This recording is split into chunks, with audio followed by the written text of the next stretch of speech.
kemudian melanjutkan perjalanan menuju alam yang keempat yang disebut dengan alam barzah. Nah, di alam barzah ini alam kehidupan, tapi bukan nyata. Alam di mana kita mendapatkan nikmat-nikmat dari setiap amal soleh kita. Amal soleh Bapak Ibu, setiap amal soleh. Maka disebutkan ada Rasulullah SAW, ketika orang yang meninggal tadi sampai di barzah, tiba-tiba di sana datanglah seseorang kepada orang yang sudah meninggal tadi.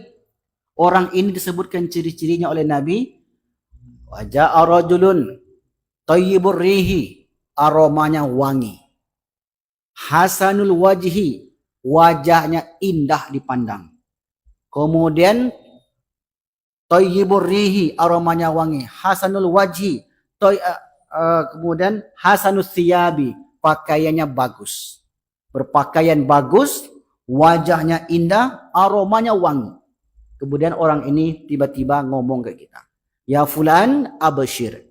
Hei fulan, berbahagialah engkau. Hadza yaumuka allazi kunta tu'adu.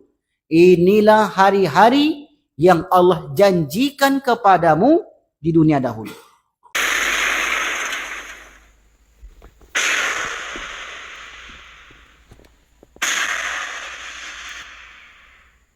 Alhamdulillahi rabbil alamin.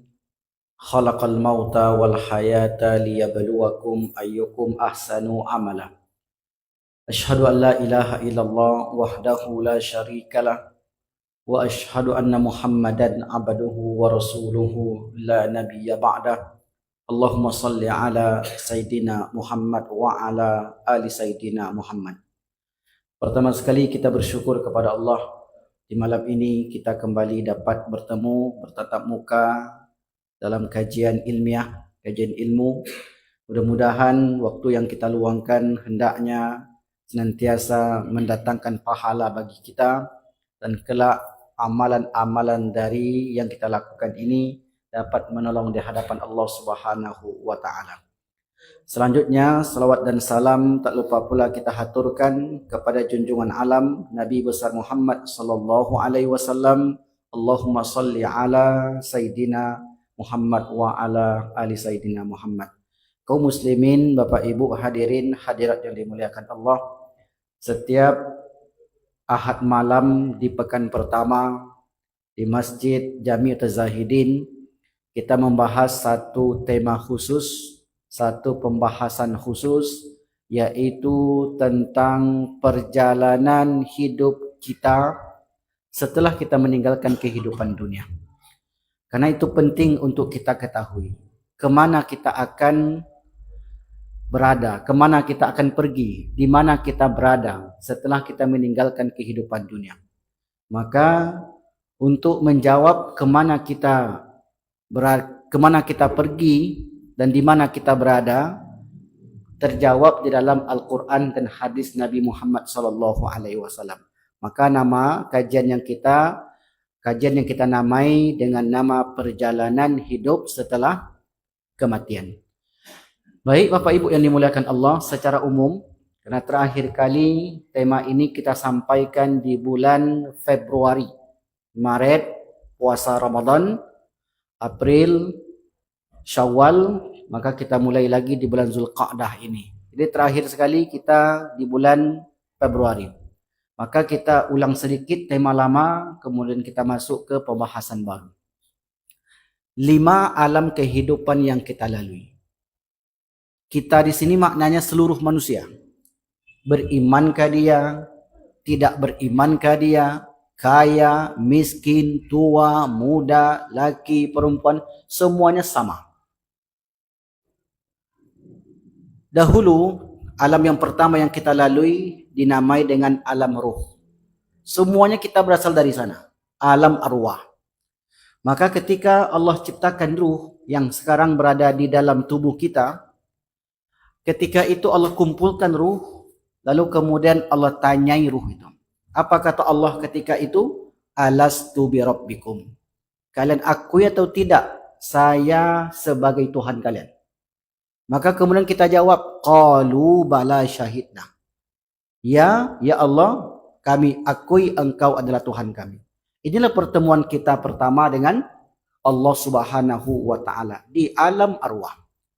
Lalu kemudian dari alam arwah ini kita beranjak menuju alam yang kedua, yang dinamai dengan alam rahim, alam kandungan.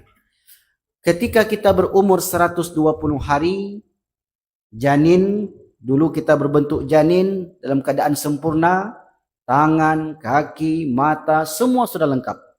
Maka kemudian Allah tiupkan ruh yang sudah diciptakan tadi.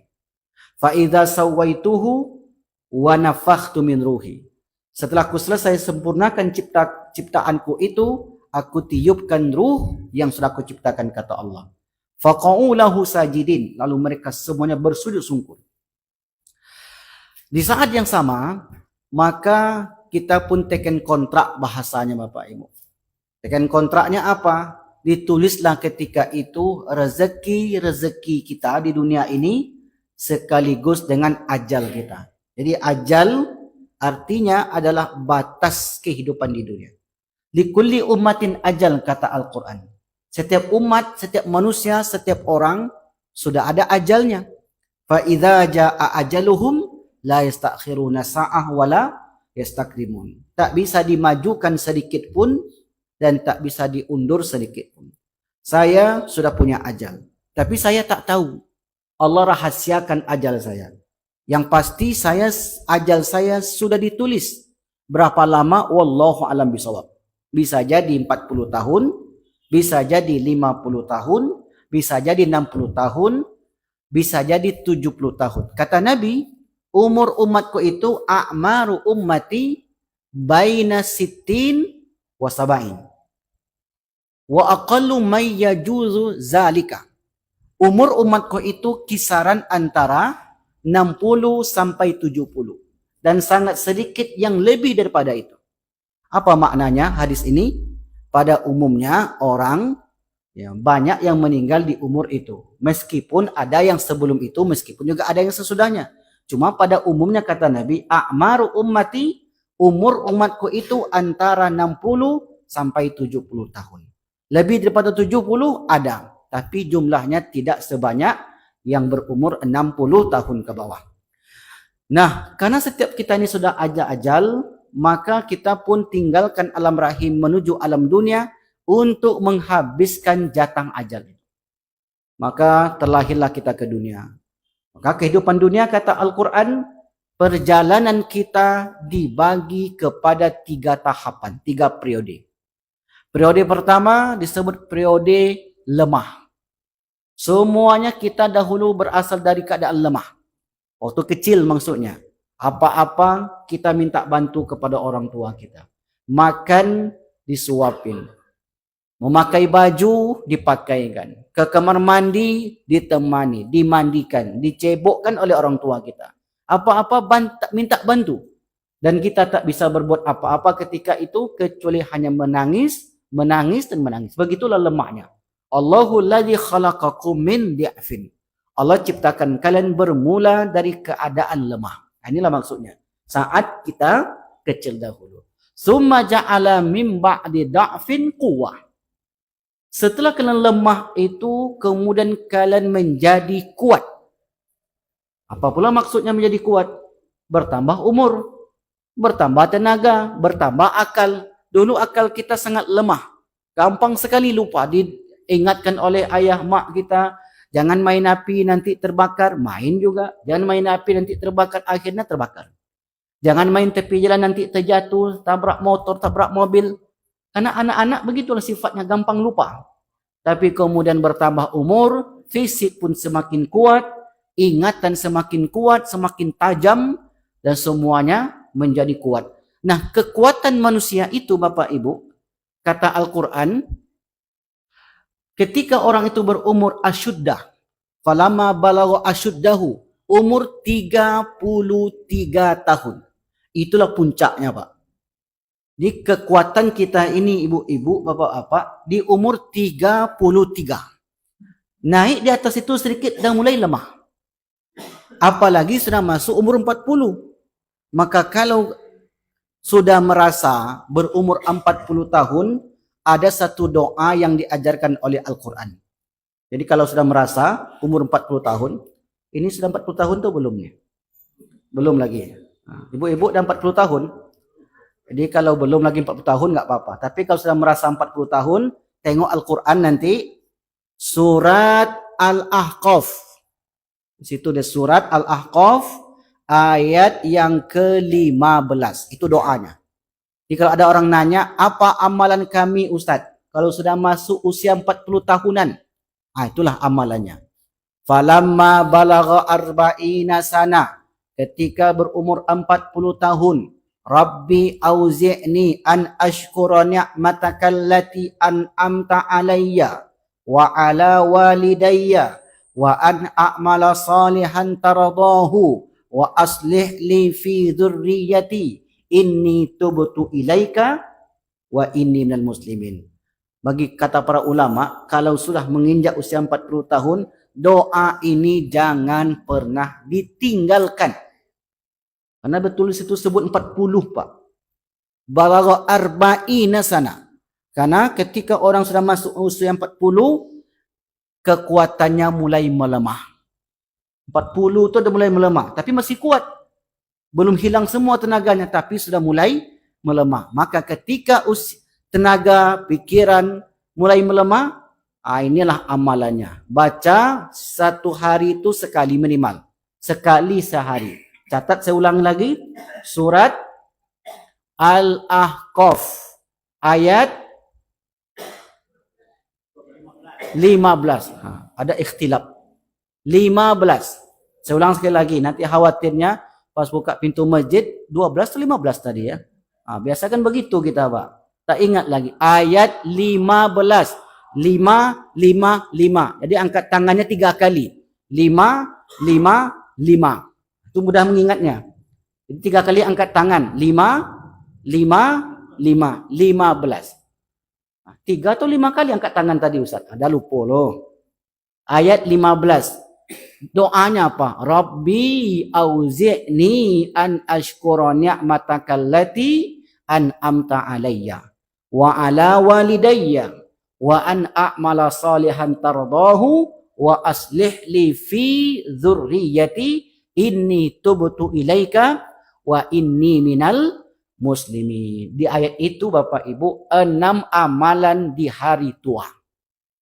Di ayat yang tadi itu menyebutkan kepada kita ada 6 amalan. Jadi kalau ada orang nanya, apa amalan yang khusus kami lakukan di usia sekarang ini Ustaz? Tak ada amalan khusus. Lakukan yang 6 ini, insya Allah selamat di dunia, selamat di akhirat. Karena di ayat yang ke-16 itu Allah katakan, ulaikal ladzina taqabbalu. Orang-orang yang melakukan 6 itulah kami terima amalnya. Masya Allah. Jadi kalau kita lakukan yang 6 itu Bapak Ibu, diterima amal kita, dihapus dosa kita. Tengok ayatnya.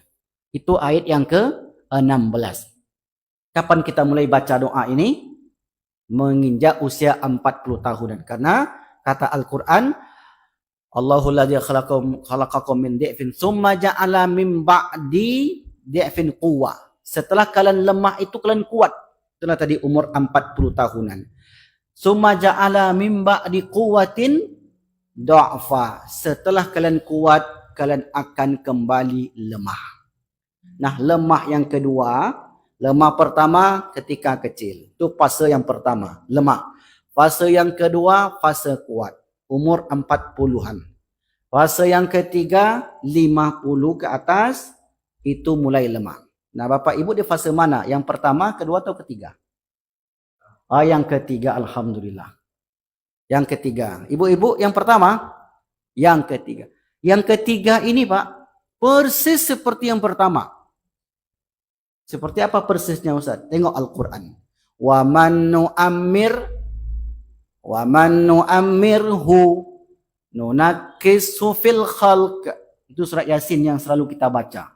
Siapa yang kami panjangkan umurnya, kami kembalikan dia seperti penciptaan yang semula.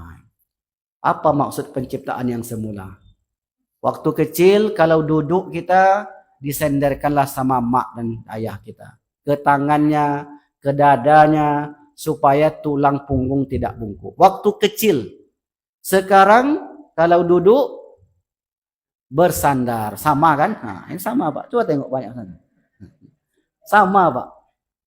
Berarti kalau enggak bersandar, Ustaz masih muda berarti. Berarti masih muda nih. Insya Allah. Semangatnya yang muda. Dan itu tidak pula kita membuat minder Bapak Ibu. Dah kodratnya memang begitu. Kita ini semakin melemah. Dulu ketika kecil, berapa kali orang tua kita itu mengingatkan. Lupa. Kalau sekarang, lupa juga. Nyari kacamata sampai ke tengah. Sampai ke dapur. Sampai ke, bahkan kamar mandi pun cari. Lupa kacamata di tangan, di kepalanya. Gitulah lupanya Pak. Itulah fase kita. Ingatan melemah. Tatapan mata dulu kuat, tajam. Sekarang sudah mulai tidak tajam. Mulai kabur. Jadi rupanya yang melemah itu mata yang di kepala termasuk mata pencaharian. Ikut melemah. Jadi bapak-bapak yang sudah pensiun melemah mata pencariannya Pak. Ya. Rezeki tadi ditulis Bu. Rezeki kita itu kan banyak Pak. Kepala kambing dulu habis. Dendeng habis. Martabak habis. Ampiang habis. Kacang tujin. Kalau sekarang gimana? Nggak kuat lagi. Selera tetap ada. Selera itu nggak akan hilang Pak. Sampai mati pun selera tetap ada. Tapi gigi tak ada lagi. Tak kuat. Jadi itulah makna rezeki. Makanya kata Nabi, la tamutu nafsun hatta tastau'ifa rizquha. Seseorang itu tak akan meninggal sampai rezekinya habis. Apa makna rezeki habis? Kalau dulu setiap makanan mampu kita konsumsi, sekarang sudah mulai berkurang. Dari 100 tinggal 50. Besok tinggal 25. Besok tinggal 5 lagi. Ujung-ujungnya bubur yang dimakan. Itu pun mual-mual. Saya kalau habis pengajian di Selasa subuh, di situ biasanya ada Pak Rizky. Kita makanlah. Nah, jamaah itu ada yang pesan apa namanya? Kambing itu kalau udah asam pedas apa namanya? Tongseng. Tongseng. Adalah bapak-bapak itu bukan tongseng Pak, bubur. Kenapa makan bubur Pak? Itulah Ustaz. Nak ada gigi lah Ustaz. Gigi pun kalau ada Ustaz gigi palsu. Tak kuat lambung ini mengolah. Pak salah bubur. Kalau bubur kan nggak perlu kerja keras lambung kita. Bagian organ tubuh kita ini. Begitulah Bapak Ibu. Semakin hari semakin melemah. Sampai kemudian tubuh kita ini tak bisa menerima apa-apa lagi. Seseorang sakit datang ke rumah sakit tak berani. Ini cerita Dokter Diana ke saya. Kemudian karena orang ini sudah sekian hari nggak makan, kondisinya semakin lemah. Rencana mau dia pasang infus, pasang di sini tangan, pasang di dada alat-alat, pasang di hidung supaya ada energinya. Apa yang terjadi? Ternyata tubuhnya menolak. Tidak bisa Pak. Disuntik pun tidak mau lagi. Apalagi makan setiapnya makan muntah karena lambungnya bermasalah. Melalui infus pun tak berjalan dengan baik. Nah, ketika itu yang terjadi, berarti rezeki seseorang sudah habis di dunia. Ketika rezekinya sudah habis, maka dia kemudian melanjutkan perjalanan menuju alam yang keempat yang disebut dengan alam barzah. Nah, di alam barzah ini alam kehidupan, tapi bukan nyata. Alam di mana kita mendapatkan nikmat-nikmat dari setiap amal soleh kita. Amal soleh Bapak Ibu, setiap amal soleh. Maka disebutkan ada Rasulullah SAW, ketika orang yang meninggal tadi sampai di barzah, tiba-tiba di sana datanglah seseorang kepada orang yang sudah meninggal tadi. Orang ini disebutkan ciri-cirinya oleh Nabi. Waja'a rajulun thayyibur rihi, aromanya wangi. Hasanul wajhi, wajahnya indah dipandang. Kemudian thayyibur rihi, aromanya wangi. Hasanul wajhi, kemudian hasanus thiyabi, pakaiannya bagus. Berpakaian bagus, wajahnya indah, aromanya wangi. Kemudian orang ini tiba-tiba ngomong ke kita, ya fulan abshir, hei fulan, berbahagialah engkau. Hadza yaumukal ladzi kunta tu'adu. Inilah hari-hari yang Allah janjikan kepadamu di dunia dahulu. Maksudnya kira-kira apa? Kata orang tadi ke kita di barzah, hei fulan, berbahagialah engkau. Inilah hari-hari yang dulu Allah janjikan ketika kamu hidup di dunia. Maksudnya Bapak Ibu, setiap amal kebaikan yang kita lakukan di dunia ini belum kita dapatkan balasannya. Pahalanya belum nampak oleh kita. Tidak terasa. Ada terasa pahala tu Pak? Enggak ada. Bapak Ibu yang solat maghrib berjamaah, ketenangan jiwa? Ya, itu ketenangan jiwa. Karena berzikir kepada Allah itu kata Al-Quran, ala bizikrillah tatmainul qulub. Orang yang banyak mengingat Allah tuh hatinya tenang. Tapi itu bukan pahala. Pahala itu bentuknya abstrak, nggak nampak. Bapak Ibu yang berwakaf untuk masjid ini, Allahu Akbar, luar biasa. Nampak pahalanya? Enggak. Yang terlihat hanya uang habis, itu nampak. Yang berkurban, tuh banyak saya tengok orang berkurban. Kalau dipikir-pikir secara duniawi, rugi kan Bapak Ibu? Ini duniawinya. Kenapa saya katakan rugi? Sudahlah capek-capek mengumpulkan uang, beli pula hewan kurban yang harganya 17 juta, 18 juta, dagingnya dibagi pula pada orang. Kalau orang hanya orientasinya duniawi saja, tak ada orientasi akhirat, tak akan mungkin orang berani melakukan itu. Tak ada bau. Kita kenapa mampu melakukan itu? Setiap tahun kurban, tahun ini kurban lagi, tahun kemarin kurban lagi, tahun depan kurban lagi. Dan bahkan dia berangkat umroh 30, 40 juta dihabiskan. Bahkan kalau dia haji plus 200 juta dihabiskan. Secara duniawi sebenarnya itu kan rugi. Kalau hitungnya di dunia saja kita hidup. Tetapi ada kehidupan lain yang mana kita di sana untuk hidup selama-lamanya. Maka itulah maksud ucapan tadi. Abshir, wahai fulan, berbahagialah engkau. Hadza yaumukal ladzi kunta tu'adu. Inilah yang Allah janji. Contoh sederhana lah Bapak Ibu. Kita duduk sekarang ini. Berapa banyak waktu Bapak Ibu habis? Tadi ada yang ke masjid 5:30. Kita sampai di masjid. Pulang nanti jam 8. 6:30, 7:30, 2 jam setengah. Banyak waktu habis tuh Pak. Kalau menggali pisang, apa piti itu? Kok jangan piti dapet, piti abi yang ada. Kenapa? Kota impak lewat. Dikeliling pula sama pengurus. Kadang ditodong pula. Kata dia. Segan pula enggak sedekah. Duit keluar. Kalau kita kaji-kaji dunia. Tapi orang beriman tidak begitu. Ada keyakinan di balik itu. Dia merasakan nanti kehidupan yang bahagia. Berkat amalnya tadi. Lalu kemudian kita pun bertanya. Man anta? Kamu siapa? Fawajuhukal ladzi yaji'ul khair. Aku lihat wajahmu itu datang membawa kabar gembira. Kamu siapa? Man anta? Lalu kemudian orang itu menjawab, ana amaluka soleh. Saya adalah amal baikmu itu. Itulah yang menemani kita ketika kita sampai di alam barzah sana. Baik Bapak Ibu yang dimuliakan Allah Subhanahu wa taala. Maka ketika sampai di alam barzah, apa yang terjadi dengan kita? Di sana kita ditemani. Nah, tema-tema yang sudah kita jelaskan tentang kehidupan alam barzah, yaitu malam pertama di alam barzah. Masih ingat? InsyaAllah, Alhamdulillah Ustaz. Ustaz jangan tanya-tanya lah Ustaz, kami segan jawab. Nah, ini jamaah ini saya tahu Pak, dia tawadu. Dia kalau ditanya tuh, kalau dia diam itu sebenarnya tahu. Cuman dia tak mau jawab, tawadu. Karena merekam kan, malam pertama di alam barzah. Penentu untuk malam berikutnya. Kemudian yang sudah kita jelaskan, perbedaan makna antara kubur dan alam kubur dan alam barzah. Ini sudah kita jelaskan juga. Lalu kemudian yang sudah kita jelaskan, apakah orang beriman bertemu di alam barzah sana, kita seorang diri atau ada kawan, itu maksudnya. Kita bisa jumpa lagi enggak nanti? Ada yang jawab, enggak Ustaz. Ada yang jawab, jumpa Ustaz. Mana yang benar?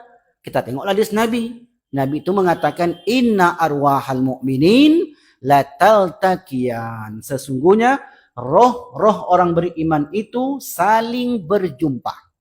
Ada hadis lain itu mengatakan wa yatazawaruna fi kuburihim. Mereka saling berkunjung di alam kubur mereka. Bentuknya seperti apa? Wallahu alam bisawab. Kita tak dapat pastikan. Tapi kalau mau coba silakan, saya tak larang. Mana tahu ada yang ingin coba kan seperti apa ziarah di sana tuh. Nantilah. Insyaallah dengan amal-amal kita akan diberikan seperti yang disampaikan oleh Rasulullah sallallahu alaihi wasallam. Ini yang disebut dengan perkara gaib yang mana tidak bisa dilogikakan, hanya bisa diimani. Contohnya apa Bapak Ibu? Di masjid nih. Di masjid ini ada enggak malaikat sekarang? Ada. Bisa dibuktikan? Enggak. Tidak ada buktinya, Pak. Lalu mengapa kita katakan ada? Karena beriman kepada malaikat. Salah satu rukun iman. Iman kita ini bukan iman fanatik.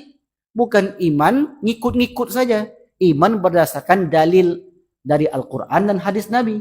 Berarti Al-Quran itu jadi pegangan utama. Iya. Karena Al-Quran menginformasikan segala sesuatunya. Tidak ada keraguan. Dzalikal kitabu la raiba fi hudal lil muttaqin. Jadi Al-Quran inilah yang menjadi pegang utama kita. Apapun yang informasikan oleh Al-Quran, maka itu pasti benar. Nah, hadis Nabi itu mengatakan, sore, ini kan masuk sore nih Pak, masak namanya nih. Sore ini, malaikat-malaikat pencatat amal sedang naik ke langit membawa nama-nama manusia. Wa yata'aqabuna fikum malaikatun bil laili wa malaikatun bin nahar. Malaikat itu berdesak-desakan turun menengok makhluk di dunia ini. Wa yajtami'una fi salatil asri wa salatil fajri. Mereka berganti sip di waktu pagi dan petang. Nah, ini petang namanya sekarang. Nah, dan mereka wa ya'ruju ila sama, mereka naik ke langit. Membawa catatan nama-nama manusia. Si fulan, nama si anu. Tahu dia nama kita, Pak? Walaupun saya tak tahu nama Bapak. Si fulan yang duduk dekat kota infak contohnya, ini contoh aja. Tuh masuk tuh nama tuh, naik ke langit sampai langit. Si fulan yang menjaga pintu, ada yang jaga pintu. Ini contoh aja nih Pak. Masuklah nama kita tuh ke atas Pak. Dilaporkan kepada Allah, kemudian Allah tanya, kaifa taraktum ibadi? Wahai malaikat, dalam keadaan apa kalian tinggalkan hamba-Ku itu? Ya Allah, kata mereka, aku tinggalkan dalam keadaan beribadah di masjid. Di mana dia duduk? Di tiang. Ini contoh memang. Dia tidur atau tidak? Hari ini kebetulan nggak tidur. Kalau subuh pasti tidur dia katanya. Contohnya. Jangan tersinggung. Nah, karena tetap dapat pahala. Jadi orang yang duduk majelis ilmu ini, walaupun dia tak dapat ilmu 100%, tetap dapat pahala. Itulah terus mereka melaporkan. Dari mana kita tahu yang begitu? Dari hadis Nabi. Inilah makna beriman kepada yang gaib tadi itu. Baik Bapak Ibu yang dimuliakan Allah. Nah, tema baru kita agak panjang memang sedikit menjelaskan tema-tema lama. Tema baru kita, orang-orang yang sampai di barzah sana, ada yang tidak ingin kembali ke dunia karena mereka hidup dalam kenikmatan. Mereka setiap hari diperlihatkan surga. Setiap hari ditengokkan isi surga. Dia masih di barzah. Setiap hari dia ditampakkan kenikmatan-kenikmatan karena wa yuftahu lahu abwabul jannah kata Nabi. Dibukakan kepada mereka itu pintu-pintu surga sehingga kemudian mereka ingin segera dijadikan kiamat, didatangkan kiamat. Ya Rabbi, aqimis sa'ah, cepat tegakkan kiamat kata mereka. Kenapa mereka minta kiamat? Karena nggak mungkin orang sampai ke surga kalau belum kiamat. Kan prosesnya begitu. Meninggal, masuk alam barzah, sampai kiamat. Setelah kiamat dikumpulkan di mahsyar. Setelah ke mahsyar baru kita ke surga atau neraka. Na'udzubillah neraka. Jadi mereka minta kepada Allah, ya Rabbi ya Tuhanku, aqimis sa'ah. Cepat-cepat tegakkan kiamat. Sa'arji'u ila ahli wa mali. Aku ingin menemui keluargaku. Aku ingin menemui hartaku yang dulu sudah aku berikan kepadamu. Ingat Bapak Ibu.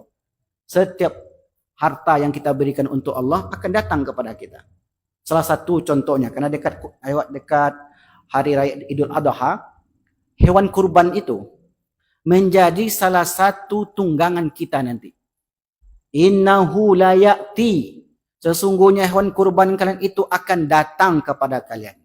Bikuruniha, tanduknya, wabi azfariha, kuku-kukunya, wabi ash'ariha, dan bulu-bulunya. Didatangkan kepada kalian. Kata para ulama, ketika itu hewan kurban kita didatangkan dalam bentuk utuh untuk tunggangan kita masing-masing. Bentuknya seperti apa? Wallahu a'lam bishawab. Karena itu perkara gaib. Nabi menyebutkan secara tersurat begitu saja. Tapi kita meyakini dan dari penjelasan para ulama akan didatangkan sebagai kendaraan kalian nanti di padang mahsyar. Bahkan hewan kurban kita itu menjadi tunggangan sampai di atas titian sirat. Sampai di sana, Pak. Karena kata Nabi, keadaan manusia di padang mahsyar dibagi kepada 3 kelompok. Ada yang satu kelompok yang berjalan dengan kakinya, orang yang biasa berjalan biasa. Satu kelompok berjalan dengan wajahnya, ini orang yang berpaling dari agama Allah. Ada orang yang berjalan menggunakan kendaraan. Sinfun atau sinfan musyatan, berjalan dengan kakinya.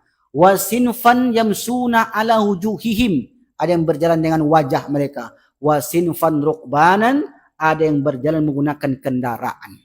Kendaraannya apa? Nah, tengok hadis Nabi. Nabi mengatakan, istafrihu dohayakum fa innaha matayakum ala sirat. Perbaikilah hewan kurban kalian. Cari hewan yang baik, yang sehat, yang gemuk, banyak dagingnya. Biarlah agak mahal-mahal sikit. Yang penting banyak manfaatnya. Gara-gara 500.000, ini dagingnya 70, ini daging 60. Gara-gara beda 50.000, beda-beda 500.000, tak jadi pula ngambil yang ini. Nah, ini sebenarnya kurang tepat. Enggak apa-apa, kurang-kurang sedikit, tapi dapat yang agak bagus daging. Kalau bisa, sapi Australia yang berapa puluh juta, 33, 40. Karena semakin banyak manfaatnya, semakin mudah urusan kita nanti di akhirat. Nah, itulah menjadi tunggangan kita. Cuma jangan pula dibayangkan Bapak Ibu, kalau kambingnya kecil Ustaz, sementara yang berkurban itu orangnya gemuk, nanti menjerit tak sapi kambingnya Ustaz. Itu jangan pula kita ukur yang begitu Bapak Ibu. Itu terlalu berlogika kita namanya. Nanti Ustaz, nggak ada pula Ustaz, yang satu kambingnya gemuk, yang satu kambing yang kurus. Itu diterima nggak Ustaz? Yang diterima itu keikhlasannya, bukan dagingnya yang bagus itu. Jadi kalau kita pilih dagingnya yang bagus itu, manfaatnya untuk orang yang menikmati. Senang hatinya, maka orang yang memberikan itu mendapatkan jalan terbaik. Karena kata Nabi, jabrul khawatir, amalan menyenangkan hati saudara kita itu merupakan salah satu amalan terbaik yang bisa kita lakukan di dunia ini. Senang hatinya mendapat daging-daging yang bagus tadi. Nah, di akhirat seperti apa Allah bentukkan? Wallahu a'lam bishawab. Jelas kata Rasulullah, istafrihu dohayakum fa innaha matayakum ala sirat. Perbaikilah hewan kurban kalian karena dia akan menjadi tunggangan kalian di atas titian sirat. Kata para ulama Bapak Ibu, hewan itu kan enggak ada hisab. Karena yang dihisab itu orang yang berakal. Manusia kalau tak berakal enggak ada hisab. Misalnya dari kecil sampai balik sehat. Setelah balik mohon maaf gila misalnya. Sampai meninggal. Orang ini ada hisab enggak? Enggak. Atau misalnya anak-anak yang keterbelakangan mental. Itu penghuni surga. Enggak ada hisab bagi mereka. Jadi orang-orang semacam itu di dunia mereka tidak menikmati kehidupan seperti kita. Tapi nanti di akhirat mereka termasuk orang yang beruntung. Kenapa beruntung? Karena tidak ada hisab bagi mereka. Kalau manusia yang tak berakal saja tidak ada hisabnya, lantas bagaimana dengan hewan? Nah, hewan kan tidak ada hisab. Kalau orang yang tidak ada hisab lewat di atas titian sirat, tentu hewan juga lewat di atas titian sirat. Kalau orang yang menunggangi kendaraannya itu, kendaraannya selamat, kira-kira orangnya selamat enggak? Selamatlah. Bapak bawa motor, motor bapak sampai ke rumah. Nah mungkin bapak tinggal di masjid. Pastilah. Kalau motornya selamat sampai ke rumah, tentu orangnya juga sampai ke rumah. Begitulah yang dijelaskan oleh para ulama. Artinya apa Bapak Ibu? Karena amal-amal tadi yang dilakukan menjadi penolong kelak di bumi mahsyar. Nah, sesampai di barzah, ada orang-orang yang menyesal. Itulah tema kita pada malam ini. Kelompok-kelompok yang menyesal setelah sampai di alam barzah.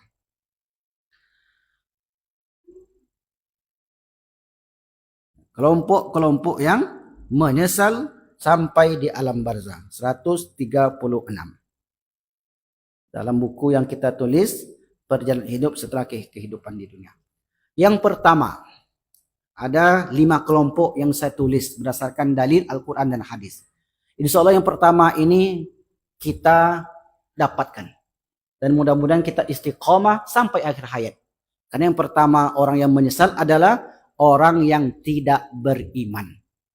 Insya Allah kita tidak termasuk yang begini Bapak Ibu. Itu sebabnya ada satu doa yang mestilah kita amalkan dalam kehidupan kita. Apa doanya? Allahumma khtim lana wa ajalana bihusnil khatimah. Husnul khatimah, kematian yang baik. Nah kalau kematian yang baik tentu dia muslim. Nah mungkin tidak muslim. Kematian yang baik, ya tandanya dia meninggal dalam keadaan bersujud, dalam keadaan wirid, dalam keadaan baca Al-Quran, dalam keadaan berbuat baik, beramal soleh. Ini tanda-tanda umum. Husnul khatimah. Kalau ada orang meninggal dalam keadaan tidur, sementara sebelum tidur, dia berwudu. Mana tahu malam itu dia wudu. Kemudian dia tidur. Qadarullah dalam tidurnya meninggal. Maka itu salah satu tanda husnul khatimah. Karena kata Nabi, la yuhafizu 'alal wudu ilal mu'min. Tidak adalah yang menjaga wudu itu kecuali orang mukmin.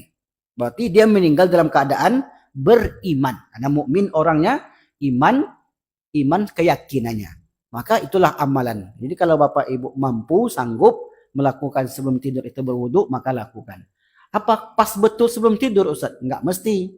Misalnya ibu tidur jam 9:30. Maka setengah jam kemudian sebelumnya ibu dah wudu. Bapak dah wudu. Maka tidurlah. Kalau dah jam tidur Ustaz, misalnya sudah baring-baring, dah terpejam mata, dah terlayang, tiba-tiba buang angin pula. Perlu enggak wudu lagi? Enggak perlu lagi wudu. Karena kalau wudu lagi nanti hilang ngantuk. Wudu hilang ngantuk. Baring-baring, terlayang sedikit, terbuang lagi angin, uduk lagi. 20 menit kemudian, baring lagi, dah terlayang sedikit, buang angin lagi, uduk lagi, tak jadi tidur nanti.